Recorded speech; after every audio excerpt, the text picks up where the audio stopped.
Well, conservatives in the House have had it with their Speaker and Majority Leader Mitch McConnell in the Senate, apparently. Those members today rebelled against leadership, and they unleashed chaos on Capitol Hill. House Republican leaders were forced to delay a planned vote today on the Iranian nuclear deal. Speaker Boehner once again badly miscalculated the degree of support within his own caucus. Conservatives are now demanding the Obama administration send for congressional review all side deals between Iran and international nuclear inspectors before any vote of any kind is taken. This open rebellion follows Boehner's denial that dissension within his own party is making his job more difficult. No, it's not. Does not make it more difficult. They've got widespread support in the conference, and I appreciate that. Our first guest helped expose the two side agreements to the Iranian nuclear deal made between Iran and the UN's International Atomic Energy Agency. Joining us tonight, Congressman Mike Pompeo, who serves on the House Permanent Select Committee on Intelligence as well as the House Select Committee on Benghazi. Congressman, good to have you with us. What have you all done? This is quite a bold move, and you have reversed the leadership's direction on the Iranian nuclear deal, apparently. What's going on? Well, Lou, thanks for having me on tonight. I actually think it's great. I think the Speaker has grabbed a hold of where the conference is.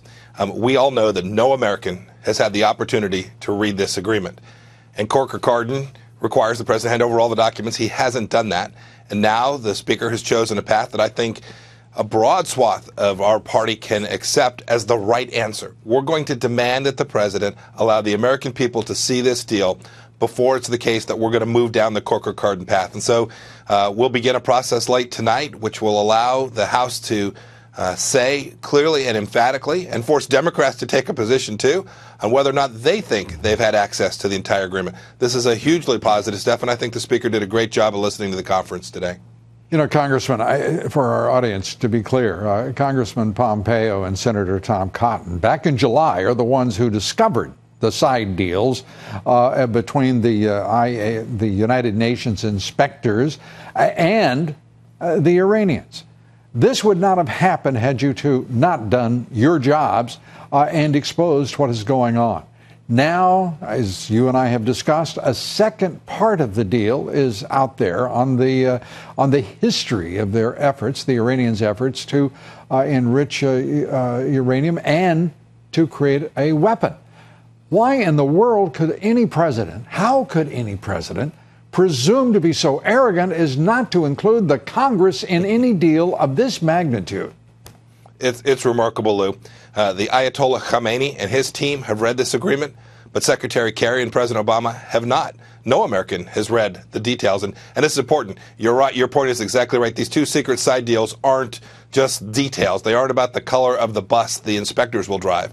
These are about important details of verification. The President tells us this isn't about trust, but about how we verify. And the truth is, the American people and no member of Congress knows the details of how it is the President intends to verify whether Iran is complying with this agreement. What we've seen so far is bad. The Iranians, frankly, are already cheating. They're cleaning up sites there even as we speak. And so how any member of Congress could have contemplated voting for this deal without having seen all of its contents is frankly beyond me. The procedural vote was to be today. The Rules Committee, I understand that the conference is going through, the committee is working on preparing a new set of votes to take place tomorrow and Friday. What is your judgment about, first, the support for this approach? How broad is it in the conference?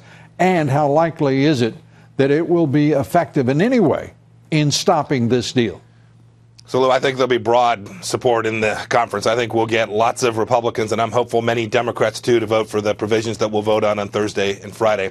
It is a more difficult question about how effective this will be in stopping the president. We have watched him behave lawlessly, whether it was with respect to immigration or the Affordable Care Act.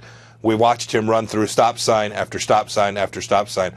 I'm hopeful that the American people, who reject this deal by over 2-1, will demand that the president comply with his requirements, send us all the details of the agreement, and then Congress can make a decision about whether or not to support this deal. The majority of Congress, the majority of the Senate oppose this deal. the vast majority of the American people, by a margin of better than 2-1, oppose this deal. And we are watching a process unfold in which the president will have a deal, because he would not call it a treaty, and circumvent the Constitution and traditional process in dealings with foreign nations. What are to be the consequences? So I hope there's many. There's certainly the option for legal recourse. But before that, I think the American people are going to make judgments about how we each vote with respect to the Iran Nuclear Review Act that we'll vote on this week.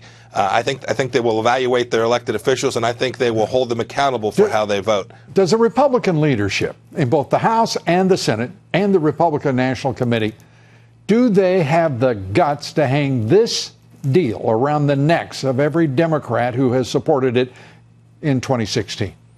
I'm counting on it. There's absolutely no excuse for not doing that. This is a deal that the American people get. They get at their very bones that the Iranians, given $150 billion to expand their terror regime, is a bad idea. I think every elected official needs to hold every other elected official accountable for how they vote. If you vote for this deal, you have voted to support granting a whole bunch of money to a whole bunch of really, really bad people. Final question. We're way over time here, but Congressman, I can't let you go without asking, is this the end of the line for Speaker Boehner as the leader of your conference? Oh, I think there's still a lot of meat on that bone. I think there's a long way to go. I am very pleased with the fact that today he listened to the conference and all of leadership joined in to get us to this place. America will be better off for that. Congressman Mike Pompeo, we thank you for being here. We appreciate your time. Thank you, Lou.